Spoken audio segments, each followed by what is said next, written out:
আসসালামু আলাইকুম। মার্কেটে আসলাম একটা উদ্দেশ্য করে। মার্কেটে আসলেও কিন্তু বিভিন্ন রকমের জিনিস দেখে তখন আর লোভ সামলানো যায় না, মনে হয় যেন যেটা দেখি ওইটাই নেই। কিন্তু বাজেট যা নিয়ে আসলাম আর যেটা কিনতে আসলাম ওইটা পর্যন্ত এখনো যাওয়া হয়নি। এর মধ্যে হঠাৎ করে মেয়ে লিফট সিঁড়ি দেখে বললো, আম্মু চলো একটু লিফট সিঁড়িতে উঠে একটু উপরে যাই, ঘোরাঘুরি করে আসি, একটু দেখে আসি। এখন উপরে আইসা দেখি একটা 3 পিস, 1 পিস, 2 পিস ওইভাবে ঝুলাই রাখছে। তা এখন ওইভাবে দেখে এখন মনে চাইতেছে যে একটু পছন্দ করি। হঠাৎ করে আমার মেয়ে বলতেছে, আম্মু এটা কি করতেছ? তুমি আসছো কি নিতে? এখন তুমি কি দেখতেছো? কি কিনতে চাচ্ছ? তোমার কি নিতে হবে? তা এখন তোমার তো মতি গতি ভালো লাগতেছে না, তুমি চলো দিন তাড়াতাড়ি, গরমের মধ্যে এখানে আর ভালো লাগে না। তাই চলো। আমি এখন ওই দেখতে দেখতে বিভিন্ন রকম যা যা দেখতেছি, হয়তো দেখা যাচ্ছে মার্কেটে একটা জিনিস এখন না নিলেও পছন্দ করে থুই গেলে পরবর্তীতে আইসে ওই মার্কেটের থেকে ওই জিনিসটা নেওয়া যায়। কিন্তু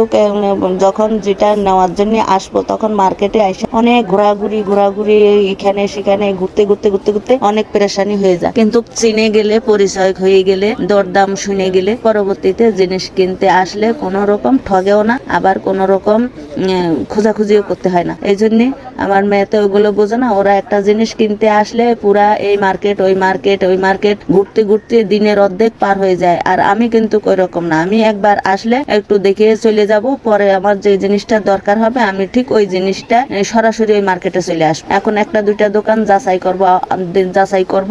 আর আমার এমন অবস্থা, আমি যে দোকানে ঢুকি যদি একবার দরদাম শুরু করি, দোকানদার যেন আমারে পটাই ফেলে, আমি যেন ওই দোকানে আটকে যাই। আমি ওই দোকান থেকে আর মোটে বেরোতে পারি না। আমি তখন মনে হয় ওই জিনিসটাই আমার নেওয়া লাগবে।